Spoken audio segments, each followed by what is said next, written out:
Everybody, and welcome to day number 8 of Chasing Rabbits. My name is Scott Brown. Welcome to my vlog once again. So excited you are here tonight.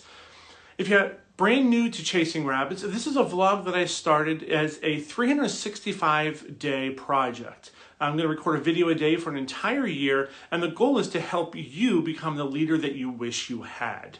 A lot of it is based upon content that I am going to be putting into a book that I'm currently writing. It is called What If, or will be out shortly. And there is a second book that will be coming out towards the fall that is a follow-up to What If. I took one book, split it into two, but that's where a lot of this concept came from.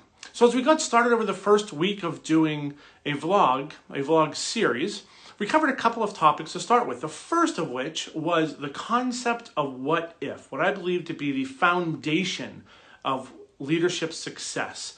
It's that opportunity to look with curiosity instead of certainty, to look for the possibility in everything that's around you. And then we delve into the subject of formal games and informal games. Those games that we make up and we play by our own set rules, and those games that are more informal but exist all around us. Well, today, instead of delving into one of those topics again, I want to give you an example of something that happened this morning as a recap to an event that we had this morning that really, I think, epitomizes both the concept of what if and of the formal versus informal game philosophy and theory. So a lot of you know, some of you may not, but most of you do know that I am a Toastmaster. I am the Program Quality Director for District 11, covering the state of Indiana and Northern Kentucky. And my goal wasn't, when I became a Toastmaster, my goal was never to become a district leader. My goal was to become a better speaker, a better leader. Same thing a lot of people do when they join Toastmasters. But over time, certainly I got more interested in how do I help more people? How do I bridge the gap between individuals so that we build a stronger community? And I became a district leader. Well, COVID certainly had a huge impact upon Toastmasters, and very strong impact upon Toastmasters in Indiana and Kentucky in our District 11. This morning, we had an award ceremony. Our award ceremony was for the successes of our members and clubs for 2019 and 2020. Yes, I've seen a calendar, and I realized that we just snuck in that timing of that event within the calendar year. But our Toastmasters year, actually ended over the summer. So our goal originally was to have this event in April at our spring conference. That obviously didn't happen, so then we pushed it back until August. We're going to have a live Toastmasters Leadership Institute. That didn't happen. It got pushed back again until we finally ended up having an online version of it today. A couple of things we've learned through this process, and a couple of things I think are really good leadership lessons that we've learned throughout this whole COVID process for Toastmasters. The first is, you don't have to be perfect. You just have to keep investing and working forward to helping create the best experiences you possibly can for those whom you serve as a leader. The goal is always to be focused on those whom you serve, to be focused on those who are in your charge, not those who give you power, not of being in charge. So it's a very different mindset. My goal has always been to, how do I create the best experiences for those who choose to follow? And that's what we did throughout this past Toastmasters year. A couple of things that we did differently this year. We've always been great at having live events, but those live events went away. So we looked at all of the live events that we tend to have, and instead of having a one-day live event for a spring conference or for a fall education day or for Toastmasters Leadership Institute, all of those single-day touch points we spread out over the course of at least a week to give more opportunities for our members to engage with us, to engage with each other, and to engage with the Toastmasters programming. It's worked magnificently. Every single event that we've done that with, we have had magnificent attendance, such strong attendance this year, and this morning was no exception.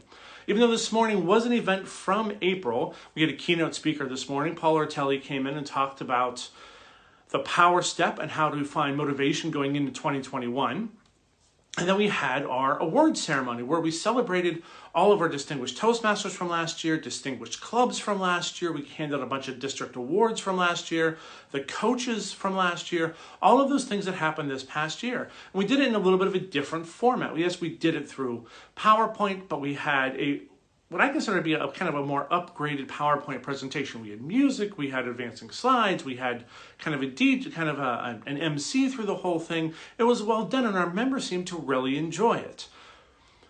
This whole concept of what we did this morning, this award ceremony, the whole idea of wrapping up last year, brings to mind both the what if question and the formal versus informal game question.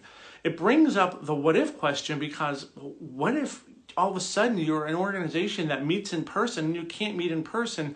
How do you create events and touch points to still be able to engage all of your people, all of your members, your followers, so that they want to be part of your tribe, so that they want to come with you? And you do that by finding new and novel ways to engage them. You spread out timing, you give them new content, you give them new format, new structure, you stretch the world of possibility to help give them something different. And then when you look at the concept of formal games versus informal games, we were celebrating a lot of the completion of formal games. Folks that had spent years working through educational programs in Toastmasters to earn their Distinguished Toastmaster. There are some folks it took 10 or 15 years for them to ever finally earn their Distinguished Toastmaster award, and we were thrilled to be able to recognize them as a district today. That's a huge accomplishment. But that was a formal game they were playing. There were set rules, there was set structure, there were dates they had to abide by, there was certain criteria they had to meet. All of it was very formalized and very much created by us as an organization. But within that was more of an informal game of learning and education and growth, where by the time that you finish your DTM, you are a different leader and a different speaker than what you were when you started the process, when you first joined Toastmasters. So that formal game was being wrapped up today, but it was just a commencement to the next formal game that these Toastmasters will have on whatever their next journey is within the informal process of learning and growth.